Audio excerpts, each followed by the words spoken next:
4,500 ಕೋಟಿ ರೂಪಾಯಿ ವಂಚನೆಯ ಆರೋಪದ ಪ್ರಕರಣಕ್ಕೆ ಸಂಬಂಧಿಸಿದಂತೆ ಶಿವಾನಂದ ನೀಲಣ್ಣವರ ಒಡೆತನದ ಶಿವಂ ಅಸೋಸಿಯೇಟ್ಸ್ನ ಮತ್ತೊಂದು ಕಚೇರಿಯನ್ನು ಶುಕ್ರವಾರ ಅಧಿಕಾರಿಗಳು ಸೀಸ್ ಮಾಡಿ ಶಾಕ್ ಮೇಲೆ ಶಾಕ್ ನೀಡಿ ರಾತ್ರೋರಾತ್ರಿ ಮಾಳಮಾರುತಿ ಪೊಲೀಸರು ಬಂಧಿಸಿದ್ದಾರೆ.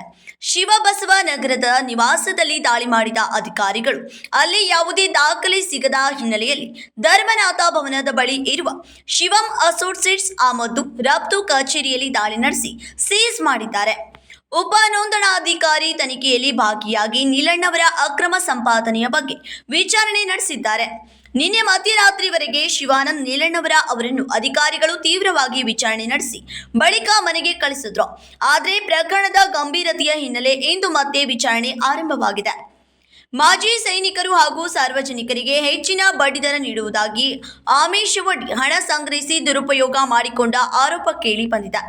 ಸುಮಾರು 45,000ಕ್ಕೂ ಅಧಿಕ ಜನರಿಂದ ಹಣ ಸಂಗ್ರಹಿಸಿರುವ ಮಾಹಿತಿ ತನಿಖೆಯಲ್ಲಿ ಬೆಳಕಿಗೆ ಬಂದಿದೆ. ಯಾವುದೇ ಕಾನೂನುಬದ್ಧ ಅನುಮತಿಯನ್ನ ಪಡೆಯದೆ ನಿಯಮಗಳನ್ನು ಉಲ್ಲಂಘಿಸಿ ಹಣ ಸಂಗ್ರಹಿಸಿರುವ ಆರೋಪದಡಿ ತನಿಖೆ ಚುರುಕುಗೊಂಡಿದೆ. ಬೆಳಗಾವಿ ಜಿಲ್ಲಾಧಿಕಾರಿ ಮೊಹಮ್ಮದ್ ರೋಷನ್ ಆದೇಶದಡಿ ಕಾರ್ಯಾಚರಣೆ ನಡೆದಿದ್ದು ನಿನ್ನೆಯವರೆಗೆ 4 ಬ್ಯಾಂಕ್ ಖಾತೆಗಳನ್ನು ಫ್ರೀಸ್ ಮಾಡಲಾಗಿದೆ ಎಂದು ಅಧಿಕಾರಿಗಳು ತಿಳಿಸಿದ್ದಾರೆ. ಪ್ರಕರಣಕ್ಕೆ ಸಂಬಂಧಿಸಿದಂತೆ ದಿನದಿಂದ ದಿನಕ್ಕೆ ಹೊಸ ಮಾಹಿತಿಗಳು ಹೊರಬರುತ್ತಿದ್ದು ಶಿವಾನಂದ ನೀಲಣ್ಣವರ ಸಾಮ್ರಾಜ್ಯದ ಹಲವು ಅಂಶಗಳು ತನಿಖೆಯಲ್ಲಿ ಬಯಲಾಗುತ್ತಿವೆ. ಇನ್ನು ಯಾವುದೇ ದಾಖಲೆ ಇಲ್ಲದೆ ಶಿವಂ ಅಸೋಸಿಯೇಟ್ಸ್ನ ಸಂಸ್ಥೆ ಸಾವಿರಾರು ಕೋಟಿ ಬಂಡವಾಳ ಹೂಡಿಕೆ ಮಾಡಿಕೊಂಡು ಆರೋಪ ಎದುರಿಸಿ ತನಿಖೆ ಎದುರಿಸುತ್ತಿರುವ ಶಿವಾನಂದ ನೀಲಣ್ಣವರ ಕಡೆ ಐಷಾರಾಮಿ ಉಡುಗೊರೆ ಪಡೆದವರಿಗೆ ಈಗ ಕಂಟಕ ಎದುರಾಗಿದೆ.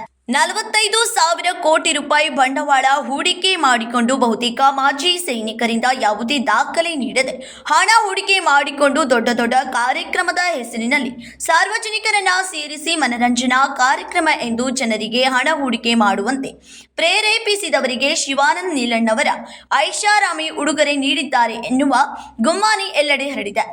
ಇವರಿಗೆ ಯಾವ ಕಾರಣಕ್ಕೆ ನೀಲಣ್ಣವರ ಉಡುಗೊರೆ ನೀಡಿದ್ದಾರೆ ಎನ್ನುವ ಮಾಹಿತಿ ತನಿಖೆಯ ಬಳಿಕ ತಿಳಿದು ಬರಲಿದೆ. ಬೆಳಗಾವಿಯಲ್ಲಿ ಶಿವಾನಂದ ನೀಲಣ್ಣವರಿಗೆ ಸೇರಿದ ಕಚೇರಿಗಳ ಮೇಲೆ ನಡೆದ ದಾಳಿ ಪ್ರಕರಣಕ್ಕೆ ದಿನದಿಂದ ದಿನ ಭಾರಿ ತಿರುವು ಪಡೆಯುತ್ತಿದ್ದು ಇದೀಗ ತನಿಖೆ ಮತ್ತಷ್ಟು ಗಂಭೀರ ಹಂತ ತಲುಪಿದೆ. ಅಧಿಕಾರಿಗಳು ಶಿವಾನಂದ ನೀಲಣ್ಣವರಿಗೆ ಸಂಬಂಧಿಸಿದ 3 ಕಚೇರಿಗಳು ಹಾಗೂ ಅಪಾರ್ಟ್ಮೆಂಟ್ನಲ್ಲಿದ್ದ ಹಲವು ಫ್ಲಾಟ್ಗಳನ್ನು ಸೀಸ್ ಮಾಡಿರುವ ಮಾಹಿತಿ ಲಭ್ಯವಾಗಿದೆ. ನಿನ್ನೆ ಅಸಿಸ್ಟೆಂಟ್ ಕಮಿಷನರ್ ಶ್ರೀ ಶ್ರವಣ್ ನಾಯಕ್ ಶಿವಂ ಅಸೋಸಿಯೇಟ್ಸ್ ಬಗ್ಗೆ ಒಂದು ಎನ್ಕ್ವೈರಿ ನಡೆಸಿದ್ದಾರೆ. ಆ ಎನ್ಕ್ವೈರಿ ಆಧಾರದ ಮೇಲೆ ಇವತ್ತು ಸಂಜೆಗೆ ಒಂದು ದೂರು ನಮ್ಮ ಮಾಳಮಾರುತಿ ಪೊಲೀಸ್ ಠಾಣೆಯಲ್ಲಿ ಸಿಕ್ಕಿದ ಎವಿಡೆನ್ಸ್ ಆಧಾರದ ಮೇಲೆ ಶಿವಂ ಅಸೋಸಿಯೇಟ್ಸ್ದು ಪ್ರೊಪ್ರೈಟರ್ ಅವನಿಗೆ ದಸ್ತಗಿರಿ ಮಾಡಲಾಗಿದೆ, ಸೆಕ್ಯೂರ್ ಮಾಡಲಾಗಿದೆ. ಬಾಕಿ ಪ್ರೊಸೆಸ್ ಕಂಪ್ಲೀಟ್ ಮಾಡ್ತಾಯಿದೆ. ಈಗ ನಮ್ಮ ಅಧಿಕಾರಿ ಇಂಟ್ರಾಗೇಷನ್ ಮಾಡ್ತಾರೆ. ಪ್ರಿಲಿಮಿನರಿ ಎಸ್ಟಿಮೇಟ್ನಲ್ಲಿ 35,000 ಜನರಿಂದ ದುಡ್ಡು ತಗೊಂಡಿದ್ದಾನೆ. ಈಗ ನಾಳೆ ಸೀಸರ್ನಲ್ಲಿ ಏನೇನು ಸಿಗುತ್ತೆ ಅದು ಅನಾಲಿಸಿಸ್ ಮಾಡಿದ ಮೇಲೆ ಮುಂದಿನ ಕ್ರಮ ಜರುಗಿಸಲಾಗುವುದು.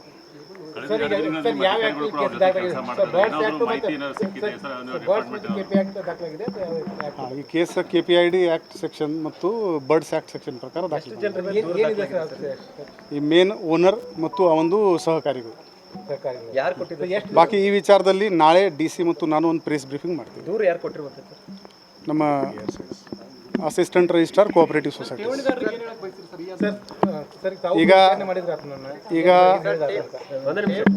ಈ ವಿಚಾರದಲ್ಲಿ ನಾಳೆ ಒಂದು ಪ್ರೆಸ್ ಬ್ರೀಫಿಂಗ್, ಯಾಕೆಂದರೆ ಈ ಕೆಲಸ DC, ಜಿಲ್ಲಾಡಳಿತ, ಪೊಲೀಸ್ ಇಲಾಖೆ, ರೆವಿನ್ಯೂ ಇಲಾಖೆ ಎಲ್ಲ ಸೇರಿಕೊಂಡು ನಾವು ಮಾಡಿದ್ದೀವಿ. ಇದರ ಬಗ್ಗೆ ನಾಳೆ ನಾವು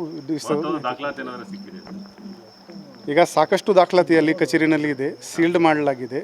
ಈಗ ಇವರದು ಎನ್ಕ್ವೈರಿ ಮಾಡಿಕೊಂಡು ಏನೇನು ಎಲ್ಲಿ ಇಟ್ಟಿದ್ದಾನೆ ಅದು ಪ್ರಕಾರ ಅವನ ಹೇಳಿಕೆ ಪ್ರಕಾರ ಮುಂದೆ ನಾಳೆ ಸೀಸರ್ ಮಾಡ್ತಾರೆ. ಈಗ ಒಬ್ಬರಲ್ಲ ಇಬ್ಬರಲ್ಲ 35,000 ಜನರು ಠೇವಣಿ ಹಣ ಇದೆ. ಸೊ ಏನು ಹೇಳ್ತೀರಿ? ಯಾಕಂದರೆ ಒಂದು ರಾತ್ರಿಯಲ್ಲಿ ಸಾಕಷ್ಟು ಜನ ಆತಂಕಕ್ಕೊಳಗಾಗ್ಬೋದು, ಲಕ್ಷಾಂತರ ರೂಪಾಯಿ ದುಡ್ಡು ಇಟ್ಟಿದ್ದಾರೆ. ಈಗ ಡಿಟೇಲ್ಡ್ ಇನ್ವೆಸ್ಟಿಗೇಷನ್ ಮಾಡಬೇಕಾಗುತ್ತದೆ. ರೈಟ್ ನಾವು ಈ 30,000 ಫಿಗರ್ ಕೂಡ ಎಷ್ಟು ಕರೆಕ್ಟ್ ಇದೆ ಅದು ನೋಡಬೇಕು ನಾವು. ಅದು ಎಲ್ಲ ವಿವರವಾದ ಅನಾಲಿಸಿಸ್ ಮಾಡಿದ ಮೇಲೇ ಎಷ್ಟು ಜನ ಎಷ್ಟು ದುಡ್ಡಿದೆ ಅದು ಎಲ್ಲ ಮಾಹಿತಿ ಸಿಗುತ್ತೆ.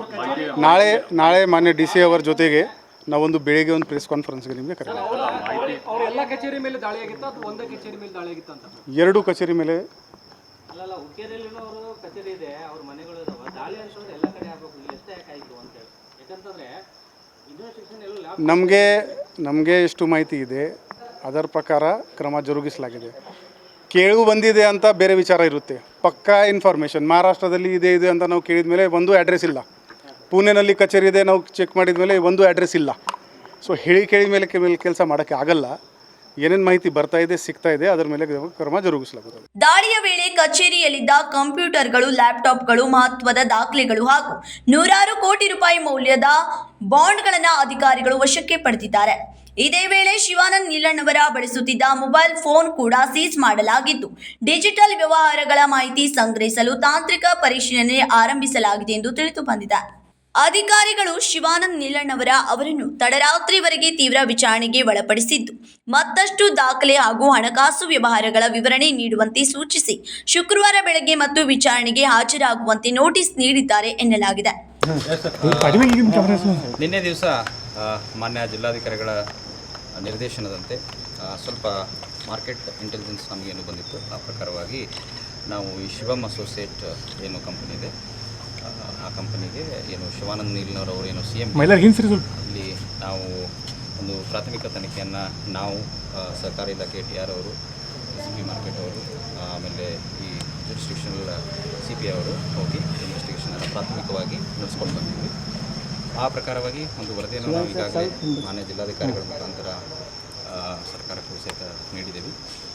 ಈ ಒಂದು ಹಂತದಲ್ಲಿ ಮಾನ್ಯ ಜಿಲ್ಲಾಧಿಕಾರಿಗಳ ಒಂದು ನಿರ್ದೇಶನದಂತೆ ನಮ್ಮ ERCS ಏನಿದ್ದಾರೆ ಅವರಿಗೆ ಒಂದು ಅಥರೈಸೇಷನನ್ನು ಕೊಟ್ಟಿದ್ದಾರೆ. ಆ ಪ್ರಕಾರವಾಗಿ ಅವರು ಒಂದು FIR ಅನ್ನು ಮಾಳಮಾರುತಿ ಪೊಲೀಸ್ ಸ್ಟೇಷನಲ್ಲಿ ನೀಡಿದರು. ಆ ಪ್ರಕಾರವಾಗಿ ಏನು ನಮ್ಮ ಶಿವಾನಂದ್ ನೀಲ್ನವರಿದ್ದಾರೆ ಅವರನ್ನು ಈಗ ಪೊಲೀಸ್ ಇಲಾಖೆ ಬಂಧಿಸಿದೆ. ಸೊ ಇದು ಒಂದು ಅನ್ರೆಗ್ಯುಲೇಟೆಡ್ ಫಂಡ್ ಟ್ರಾನ್ಸಾಕ್ಷನ್ ಒಂದು ಕ್ಲಿಯರ್ ಕೇಸ್ ಇರೋದ್ರಿಂದ ಸಾಕಷ್ಟು RBI ಮತ್ತು SEBI ಗೈಡ್ಲೈನ್ಸಿನ ವೈಲೇಷನ್ಗಳು ಆಗಿದ್ದಾವೆ. ಸೊ ಪ್ರಾಥಮಿಕ ಈ ಹಂತದ ತನಿಖೆಯಲ್ಲಿ ಇಷ್ಟು ನಮಗೆ ಗಮನಕ್ಕೆ ಬಂದಿದೆ. ಸೊ ಇನ್ನಷ್ಟು ತನಿಖೆಯನ್ನು ನಾವು ಎಷ್ಟು ಕೋಟಿ ಟ್ರಾನ್ಸಾಕ್ಷನ್ ಆಗಿದೆ ಮತ್ತು ಎಷ್ಟು ಜನ ಸರ್ ಎಷ್ಟು ಕೋಟಿ ಟ್ರಾನ್ಸಾಕ್ಷನ್ ಆಗಿದೆ ಮತ್ತು ಎಷ್ಟು ಜನ ಈಗ ನಿಖರವಾಗಿ ಅದನ್ನು ಯಾವುದೂ ಹೇಳೋಕ್ಕಾಗೋದಿಲ್ಲ. ಸದ್ಯಕ್ಕೆ ಪ್ರಾಥಮಿಕವಾಗಿ ನಮಗೆ ತನಿಖೆಗೆ ತಗೊಂಡು ಬಂದಿದ್ದೀವಿ. ಎಷ್ಟು ಠೇವಣಿದಾರರಿದ್ದಾರೆ ಅದಕ್ಕೆ ಮಾಹಿತಿ ಸ್ವಲ್ಪ ಅದನ್ನು ಮಾಹಿತಿಯನ್ನು ಸ್ವಲ್ಪ ಇನ್ವೆಸ್ಟಿಗೇಷನ್ ಆದಮೇಲೆ ಸಂಪೂರ್ಣವಾದ ನಾಳೆ ಮಾನ್ಯ ಜಿಲ್ಲಾಧಿಕಾರಿಗಳು ಹಾಗೂ ಮಾನ್ಯ ಪೊಲೀಸ್ ಆಯುಕ್ತರು ಇಬ್ಬರು ಸಹಿತ ತಮಗೆಲ್ಲ ಒಂದು ಪ್ರೆಸ್ ಮೀಟ್ ಮಾಡಿ ಇನ್ ಡೀಟೇಲ್ ಏನು ಆಗಿದೆ, ಆಗು ಹೋಗುಗಳು ಎಷ್ಟಾಗಿದ್ದಾವೆ ಏನಿರೋದನ್ನು ಮಾಹಿತಿಯನ್ನು ಠೇವಣಿದಾರರು ಯಾರಾದರೂ ದೂರು ಕೊಟ್ಟಿದ್ದಾರೆ ಸರ್? ಸದ್ಯಕ್ಕೆ ಠೇವಣಿದಾರರು ಕೇಳಿದ್ದಾರೆ, ಬಟ್ ಅದು ಆ ರೀತಿ ಯಾವುದು ಮೌಖಿಕವಾಗಿ ಅಥವಾ ಇದರಲ್ಲಿ ದೂರುಗಳು ಬಂದಿಲ್ಲ ನಮಗೆ ಯಾವುದು. ಸರ್, ಈಗ ಸಾವಿರಾರು ಕೋಟಿ ರೂಪಾಯಿ ಠೇವಣಿ ಸಂಗ್ರಹಿಸಿದ್ದು, ಆ ಹಣ ಎಲ್ಲಿ ಬಳಕೆ ಆಗಿದೆ ಮತ್ತು ಅದು ಹಣ ಅದನ್ನೇ ಅದು ಟ್ರಾನ್ಸಾಕ್ಷನ್ ಆಗಿದೆ, ಎಲ್ಲಿ ಆಗಿದೆ ಏನಾಗಿದೆ ಅದನ್ನು ತನಿಖೆ ಮಾಡಿದ ಮೇಲೆ ತನಗೆ ಗೊತ್ತಾಗುತ್ತೆ. ಸೊ ಅದಕ್ಕೆ ಸ್ವಲ್ಪ ಕಾಲಾವಕಾಶ ಬೇಕಾಗ್ತದೆ. ತನಿಖೆ ಮಾಡಿದ ಮೇಲೆ ನಾವು ಅದನ್ನು ವಿವರವಾಗಿ ಮಾನ್ಯ ಜಿಲ್ಲಾಧಿಕಾರಿಗಳು ನಾಳೆ ತಮಗೆ ವಿವರವಾಗಿ ನೀಡಿ. ಸರ್, ಯಾವ ರೀತಿ ಮನುಷ್ಯ ಹಣ ಸಂಗ್ರಹ ಮಾಡ್ತಿದ್ದ ಮತ್ತು ಇವ್ರ ಹಿನ್ನೆಲೆ ಏನು, ಎಲ್ಲಿ ಅವ್ರ ಮೂಲ ಊರ ಬಗ್ಗೆ ತಮಗೆಲ್ಲ ಈಗಾಗಲೇ ಗೊತ್ತಿದೆ. ಅವರು ಶಿವಮ್ ಅಸೋಸಿಯೇಟ್ ಅಂತ ಹೆಸರಲ್ಲಿ ಹ್ಯಾಂಡ್ ಲೋನ್ ಅಗ್ರಿಮೆಂಟ್ ಒಂದು ಮುಖಾಂತರವಾಗಿ ಸಾಕಷ್ಟು ಜನರಿಂದ ಅವರು ಲೋನ್ ರೂಪದಲ್ಲಿ ನಾವು ತೊಗೊಳ್ತೀವಿ ಅಂತ ಹೇಳಿ ಹಣವನ್ನು ತೊಗೊಂಡಿದ್ದಾರೆ. ಕೆಲವೊಂದು ಆ್ಯಪಲ್ಲಿನೂ ಸಹಿತ ನಾವು ನೋಡ್ಕೊಂಡಿದ್ದೀವಿ. ಅದು ಎಷ್ಟು ರೂಪದಲ್ಲಿ ಬ್ಯಾಂಕ್ ಟ್ರಾನ್ಸಾಕ್ಷನ್ ಮಾಡ್ಕೊಂಡಿದ್ದಾರೆ, ಎಷ್ಟು ಕ್ಯಾಶ್ ರೂಪದಲ್ಲಿ ನೋಡ್ಕೊಂಡಿದ್ದಾರೆ ಅನ್ನೋದನ್ನು ಏನಿದೆ ಅದು ಸ್ವಲ್ಪ ಇನ್ವೆಸ್ಟಿಗೇಷನ್ ಆದಮೇಲೆ ಸಂಪೂರ್ಣವಾಗಿ ಮಾಹಿತಿ ಗೊತ್ತು. ಅಂದಾಜು ಸರ್ ಎಷ್ಟು ಜನ ಇದ್ದಾರೆ ಅಂತ ಅಂದಾಜು ಇಲ್ಲ. ನಾವು ಈಗ FIR ನಲ್ಲಿ ನೀವು ಉಲ್ಲೇಖ ಮಾಡಿದ್ರಿ 35,000 ಅನ್ನೋದು. ಯಾವುದು 35,000 ಜನರು ಅಂತೇಳಿ FIR ನಲ್ಲಿ ಉಲ್ಲೇಖ ಆಗಿದೆ. ERCS ಅವರು ಮಾಡಿದ್ದಾರೆ. ನನ್ನ ರಿಪೋರ್ಟ್ ಇನ್ನೂ ಸ್ವಲ್ಪ ಡೀಟೇಲ್ ಆಗಿ ನಾನು ಕಳಿಸ್ಕೊಟ್ಟಿದ್ದೀನಿ. ಸರ್ಕಾರಕ್ಕೆ ಬಂದಮೇಲೆ ಅದೇನು ಕಾಂಪಿಟೆಂಟ್ ಅಥಾರಿಟಿ KPID ಅಂಡರ್ನಲ್ಲಿ ಅಪಾಯಿಂಟ್ ಮಾಡ್ತಾರೆ. ತದನಂತರ ಫರ್ದರ್ ಎಷ್ಟು ವರ್ಷದಿಂದ ನಡೆಸ್ತಾ ಇದ್ರು ಸರ್ ಇವರು? ಇದು ರಿಜಿಸ್ಟ್ರೇಷನ್ 2020 ಆಗಿದೆ ಸರ್. ಕೇಸ್ ಏನಾದರೂ ಹಸ್ತಾಂತರ ಆಗುತ್ತೆ? FIR ದಲ್ಲಿ 2016 ಅಂತಿದೆ. ಮುಂದಿನ ಮುಂದಿನ ಇದೆ. ನಾಳೆ ಅದ್ರ ಬಗ್ಗೆ ತಮಗೇನು ಇನ್ ಡೀಟೇಲ್ 2016 ಅಂತ ಡೀಟೇಲ್ ತಮಗೇನು ಅವಶ್ಯಕತೆ ಇದೆ ಎಲ್ಲವೂ ಸಹಿತ ಮಾನ್ಯ ಜಿಲ್ಲಾಧಿಕಾರಿಗಳು ಮತ್ತು ಪೊಲೀಸ್ ಆಯುಕ್ತರು ತಮಗೆ ನೀಡ್ತಾರೆ. ಜನರಿಗೆ ಏನು ಹೇಳ್ತೀರಿ ಸರ್? ಠೇವಣಿದಾರರಿಗೆ ಭಯಗೊಂಡಿದ್ದಾರೆ ಸರ್, ಯಾಕಂದ್ರೆ ಈಗ ಅರೆಸ್ಟ್ ಆಗಿರುವಂತ ಕಾರಣಕ್ಕೆ. ಇಲ್ಲ, ನಮ್ಮ ಉದ್ದೇಶ ಮುಂದೆ ಆಗುವಂತಹ ಅನಾಹುತವನ್ನು ತಡೆಯುವುದು. ನಮಗೆ ಯಾವ ರೀತಿ ಯಾರಿಗೆ ತೊಂದರೆ ಕೊಡಬೇಕನ್ನೋದಿಲ್ಲ. ಜಿಲ್ಲಾಡಳಿತದ ಸ್ಪಷ್ಟ ಒಂದು ಉದ್ದೇಶ ಇದು. ಈಗ ಆಗಿರೋದು ಆಗಿ ಹೋಗಿದೆ, ಇನ್ನು ಮುಂದೆ ಈ ರೀತಿ ಜನರಿಗೆ ಅನಾನುಕೂಲ ಆಗಬಾರ್ದು, ತೊಂದರೆ ಆಗ್ಬೋದು ಅನ್ನೋ ಉದ್ದೇಶದಿಂದ ನಾವು ಈ ಕ್ರಮವನ್ನು ತೊಗೊಂಡಿದ್ವಿ. ಅದ್ರ ಬಗ್ಗೆ ಏನಿದೆ KPID ಆ್ಯಕ್ಟ್ ಇದೆ, ಆ ಅಂಡರಲ್ಲಿ ಯಾವ ಗೈಡ್ಲೈನ್ಸ್ಗಳಲ್ಲಿ ಏನಾಗಬೇಕು ಅದನ್ನು ಮುಂದಿನ ಕ್ರಮವನ್ನು ಮಾನ್ಯ ಸರ್ಕಾರದ ನಿರ್ದೇಶನದಂತೆ ನಾವು ತಗೊಳ್ತೀವಿ. ಸರ್, ಈಗ ಸರ್ಕಾರದ ಗಮನಕ್ಕೆ ಕಳಿಸ್ಕೊಡ್ತೀವಿ. ಇವತ್ತೇ ಕಳಿಸ್ಕೊಟ್ಟಿದ್ದಾರೆ ವರದಿ ಕಳಿಸಿದ್ರೆ. ಮಾನ್ಯ ಜಿಲ್ಲಾಧಿಕಾರಿಗಳ ಮುಖಾಂತರ ಕಳಿಸ್ಕೊಡ್ತೀವಿ. ನಾಳೆ ತಮಗೆಲ್ಲ ಪ್ಲೀಸ್ ಮಾಡಿ. Thank you. ಶಿವಬಸವ ನಗರದ ನಿವಾಸದಲ್ಲಿದ್ದ ಶಿವಾನಂದರನ್ನು ಈಗ ಕಟ್ಟುನಿಟ್ಟಿನ ನಿಗಾದಲ್ಲಿಟ್ಟಿರುವುದಾಗಿ ಮೂಲಗಳು ತಿಳಿಸಿವೆ. ವಿಚಾರಣೆ ವೇಳೆ ಶಿವಾನಂದ್ ನೀಲಣ್ಣವರ ಸುಮಾರು 35,000 ಹೂಡಿಕೆದಾರರು ಇದ್ದಾರೆ. ಒಟ್ಟು 2,500 ಕೋಟಿ ರೂಪಾಯಿ ವ್ಯವಹಾರ ನಡೆದಿದೆ ಎಂದು ಅಧಿಕಾರಿಗಳಿಗೆ ಮಾಹಿತಿ ನೀಡಿರುವುದು ಪ್ರಕರಣಕ್ಕೆ ಮತ್ತಷ್ಟು ಗಂಭೀರ ತಂದಿದೆ. ಈ ಹಿನ್ನೆಲೆಯಲ್ಲಿ ಸಾವಿರಾರು ಕೋಟಿ ರೂಪಾಯಿ ವಂಚನೆಯ ಶಂಕೆ ವ್ಯಕ್ತವಾಗಿದ್ದು, ಪ್ರಕರಣವನ್ನು CIDಗೆ ವರ್ಗಾಯಿಸುವ ಸಾಧ್ಯತೆ ಹೆಚ್ಚಾಗಿದೆ. ಇದೀಗ ನಾಳೆ ಬೆಳಗಾವಿಯ CID ಅಧಿಕಾರಿಗಳ ತಂಡ ಬೆಳಗಾವಿಗೆ ಎಂಟ್ರಿ ಕೊಡಬಹುದೆಂಬ ಮಾಹಿತಿ ಹರಿದಾಡುತ್ತಿದೆ. ಪ್ರಕರಣದಲ್ಲಿ RBI ಹಾಗೂ SEBI ಮಾರ್ಗಸೂಚಿಗಳನ್ನು ಸಂಪೂರ್ಣ ಉಲ್ಲಂಘಿಸಿ ಯಾವುದೇ ಅಧಿಕೃತ ಅನುಮತಿ ಪಡೆಯದೆ ಸಾರ್ವಜನಿಕರಿಂದ ಹಣ ಸಂಗ್ರಹಿಸಿ ಆನ್ಲೈನ್ ಮೂಲಕ ವರ್ಗಾವಣೆ ಮಾಡಲಾಗಿದೆ ಎಂಬ ಗಂಭೀರ ಆರೋಪ ಕೇಳಿಬಂದಿದೆ. ಇನ್ನೊಂದೆಡೆ ಅಧಿಕಾರಿಗಳು ಫ್ರೀಸ್ ಮಾಡಿರುವ 4 ಬ್ಯಾಂಕ್ ಖಾತೆಗಳಲ್ಲಿ ಸುಮಾರು 400 ಕೋಟಿ ರೂಪಾಯಿ ಠೇವಣಿ ಇರುವ ಮಾಹಿತಿ ದೊರೆತಿದ್ದು, ಉಳಿದ ಹಣ ಎಲ್ಲಿಗೆ ವರ್ಗಾವಣೆ ಮಾಡಲಾಗಿದೆ ಎಂಬುದರ ಕುರಿತು ತನಿಖೆ ಮುಂದುವರೆದಿದೆ. ಸಾಮಾನ್ಯ ಜನರು 10 ಲಕ್ಷಕ್ಕಿಂತ ಹೆಚ್ಚಿನ ಹಣ ವರ್ಗಾವಣೆ ಮಾಡಿದರೂ ಆದಾಯ ತೆರಿಗೆ ಇಲಾಖೆ ನೋಟಿಸ್ ನೀಡುವ ಪರಿಸ್ಥಿತಿಯಲ್ಲಿ ಸಾವಿರಾರು ಕೋಟಿ ರೂಪಾಯಿ ಆನ್ಲೈನ್ ವ್ಯವಹಾರ ನಡೆದಿದ್ರೂ ಸಂಬಂಧಿತ ಇಲಾಖೆಗಳ ಗಮನಕ್ಕೆ ಹೇಗೆ ಬಂದಿಲ್ಲ ಎಂಬ ಪ್ರಶ್ನೆ ಇದೀಗ ಸಾರ್ವಜನಿಕ ವಲಯದಲ್ಲಿ ಭಾರೀ ಚರ್ಚೆಗೆ ಗ್ರಾಸವಾಗಿದೆ. ಬೆಳಗಾವಿ ನಗರದಲ್ಲಿ ಇಲ್ಲಿವರೆಗೆ ಅತಿ ದೊಡ್ಡ ಸ್ಕ್ಯಾಮ್ ಅಂದರೆ ಇದು ಶಿವಮ್ ಅಸೋಸಿಯೇಟ್ಸ್ ಏನು ಪಾಂಜಿ ಸ್ಕ್ಯಾಮ್ ಇದೆ. ಇದು ಸುಮಾರು 4,500 ಕೋಟಿ ರೂಪಾಯಿದು ಸ್ಕ್ಯಾಮ್. ಇದು ಭಾಳಷ್ಟು ಮುಗ್ಧ ನಮ್ಮ ಬೆಳಗಾವಿ ಸಾರ್ವಜನಿಕರು ಮತ್ತು ಎಕ್ಸ್ ಸರ್ವಿಸ್ ಮನೆತೊಳಗೆ ದುಡ್ಡು ಹಾಕಿದ್ದಾರೆ. ಆಮೇಲೆ ಈ ಶಿವಮ್ ಅಸೋಸಿಯೇಟ್ಸ್ ಇದು ಯಾವುದೋ ಒಂದು ಪ್ರೈವೇಟ್ ಲಿಮಿಟೆಡ್ ಕಂಪ್ನಿ ಅಲ್ಲ, ಇದು ಯಾವುದೋ ಒಂದು ನಾನ್ ಬ್ಯಾಂಕಿಂಗ್ ಫೈನಾನ್ಷಿಯಲ್ ಕಾರ್ಪೊರೇಷನ್ ಅಲ್ಲ. ಅದಕ್ಕೆ ಇವರಿಗೆ ಯಾವುದೇ ಒಂದು RBI ಆಗಿರ್ಬೋದು, SEBI ಇರ್ಬೋದು, ಯಾವುದೇ ಒಂದು ಸರ್ಕಾರದ ಒಂದು ರೆಗ್ಯುಲೇಟರಿ ಕಡೆಯಿಂದ ಇವರಿಗೆ ಅನುಮತಿ ಇಲ್ಲ. Without any regulation, without any license ಇವರು ಸಾರ್ವಜನಿಕರ ದುಡ್ಡು ತೊಗೊಂಡು ತಮ್ಮ ಶೇರ್ ಮಾರ್ಕೆಟ್ನಾಗ ತಮ್ಮ ಅಕೌಂಟ್ ಮುಖಾಂತರ ಶೇರ್ಸ್ನಾಗ ಇನ್ವೆಸ್ಟ್ ಮಾಡೋದು ಇದು ಕಂಪ್ಲೀಟ್ಲಿ ಇಲ್ಲಿಗಲ್ ಐತಿ. ಆಮೇಲೆ ಇನ್ನೊಂದು ನಾವು ನಮ್ಮ ಬೆಳಗಾವಿ ಜಿಲ್ಲಾ ಆಡಳಿತದ ಬಗ್ಗೆ ಹೆಮ್ಮೆ ಪಡಿಬೇಕಂದ್ರೆ KPID ಆ್ಯಕ್ಟ್ ಏನು ಬಂತಿರೋದು 2004 ಬಂದ್ರಿ. ಅಲ್ಲಿಂದ ಇಲ್ಲಿವರೆಗೆ ಒಂದು 22 ವರ್ಷನಾಗ ಬೆಳಗಾವಿನಾಗ ಒಂದು 3-4 ದೊಡ್ಡ ಈ ಥರ ಹಗರಣಗಳಾಗ್ಯಾವ. ಇವು ಸೇಮ್ ಎಲ್ಲ multi level marketing Ponzi schemes. ಆವಾಗ ಸ್ಕೀಮ್ ಆಗಿ ಬಬಲ್ ಬಸ್ಟ್ ಆಗಿ ಎಲ್ಲ ಇನ್ವೆಸ್ಟರ್ಸ್ ಎಲ್ಲ ಬೀದಿ ಬಂದ ಕೂಡಲೇ ಅಡ್ಮಿನಿಸ್ಟ್ರೇಷನ್ ಆ್ಯಕ್ಷನ್ ತೊಗೊಂಡಿತ್ತು. ಆದರೆ ನಮ್ಮ ಈ ಪ್ರೆಸೆಂಟ್ ಡಿಸ್ಟ್ರಿಕ್ಟ್ ಅಡ್ಮಿನಿಸ್ಟ್ರೇಷನು ಈ ಸಮಸ್ಯೆ ಒಂದು ಬಬಲ್ ಬಸ್ಟ್ ಆಗೋಕ್ಕಿಂತ ಮುಂಚೆ ಅದನ್ನ ಕಣ್ಣಿಡಿದು ಆ್ಯಕ್ಷನ್ ತೊಗೊಂಡಿದ್ದಾರೆ. ಅದು ನಾನು ಸ್ವಾಗತ ಮಾಡ್ತೇನೆ. ಆಮೇಲೆ ನನಗಂತೂ ಈಗ ಇನ್ವೆಸ್ಟಿಗೇಷನ್ ಸರಿಯಾಗಿ ನಡೀತಾ ಇದೆ. ಆಮೇಲೆ ಅಂದ್ರೂ ನಾವು ರಾಜ್ಯ ಸರ್ಕಾರಕ್ಕೆ ಮನವಿ ಮಾಡ್ಕೋತೀವಿ, ಒಂದು ಉನ್ನತ ಮಟ್ಟದ ಇನ್ವೆಸ್ಟಿಗೇಷನ್ ಆಗಬೇಕು. ಮತ್ತು ಎಲ್ಲ ಏನು ನಾ ಭಾಳಷ್ಟು ಎಕ್ಸ್ ಸರ್ವಿಸ್ ಬಂದು ಮಾತಾಡೇನಿ ರೀ. ಅವರೆಲ್ಲರೂ ಹೆದರಿ ಅವರು ಇವನ್ ಕಂಪ್ಲೇಂಟ್ ಮಾಡೋಕ್ಕೂ ಹಿಂದೆ ಮುಂದೆ ಸೇರತ್ತಾರ. ಖರೆ ಡಿಸ್ಟ್ರಿಕ್ಟ್ ಅಡ್ಮಿನಿಸ್ಟ್ರೇಷನ್ ತಾವಾಗೆ ಒಂದು ಲೀಗಲ್ ಸ್ಟೆಪ್ ತೊಗೊಂಡು ಆ್ಯಕ್ಷನ್ ಮಾಡ್ತಾಯಿದ್ದಾರೆ. ಒಮ್ಮೆ ನಂಗೆ ಕೇಸ್ ರಿಜಿಸ್ಟರ್ ಆದಮೇಲೆ ಆಟೋಮೆಟಿಕ್ಲಿ ಎಲ್ಲ ಇನ್ವೆಸ್ಟರ್ಸನ್ನು ಲೈನ್ ಹತ್ತಿ ಆಮೇಲೆ ಕಂಪ್ಲೇಂಟ್ ಮಾಡ್ತಾರೆ. ಖರೆ ನಾನು ಇನ್ನೊಂದು ಸಾರ್ವಜನಿಕ ಮನವಿ ಮಾಡ್ತೀನಿ, ದಯಮಾಡಿ ಇಂಥ ಪಾಂಜಿ ಸ್ಕೀಮ್ಸ್ನಾಗ ದುಡ್ಡು ಹಾಕಬೇಡ್ರಿ. ಯಾವ ನಿಜವಾದ ಇವು ಇನ್ವೆಸ್ಟ್ಮೆಂಟ್ಸ್ ಇರ್ತಾವಲ್ಲ ಅಷ್ಟು ಹೈ ರೇಟ್ ಆಫ್ ಇಂಟ್ರೆಸ್ಟ್ ಕೊಡೋಲ್ಲ. ಆಮೇಲೆ ಇದ್ರ ಜೊತೆಗೆ ನಾನು ಇನ್ನೊಂದು ತಮ್ಮ ಚಾನಲ್ಗಳ ಮುಖಾಂತರ ಹೇಳಕ್ಕೆ ಇಷ್ಟಪಡ್ತೀನಿ. ಅಂದರೆ ಬೆಳಗಾವಿಯಲ್ಲಿ ಸಿಟಿ ಇಂಡೆಕ್ಸ್ ಮತ್ತು ಆದಿತ್ಯ ರಾಜ್ ಕ್ಯಾಪಿಟಲ್ ಇವು ಎರಡು ಕಂಪ್ನಿಗಳು ಅದ್ರ ಮೇಲೂ ಜಿಲ್ಲಾಡಳಿತ ತನಿಖೆ ಮಾಡಿಕೊಂಡು ಅಲ್ಲೂ ಅದು ಸೇಮ್ ಥರ ಅವರು ಸ್ಕೀಮ್ ನಡೆಸ್ತಾ ಇದ್ದಾರೆ.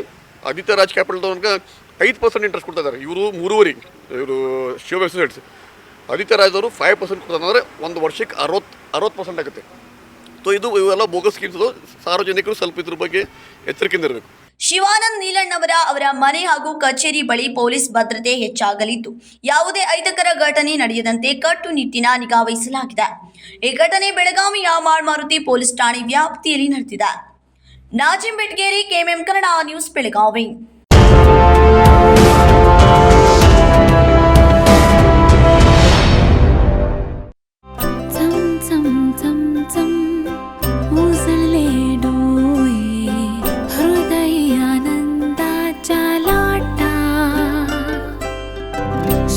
क्षण आले क्षण प्रेमळ है रेशमात गुंफून सोनेरी.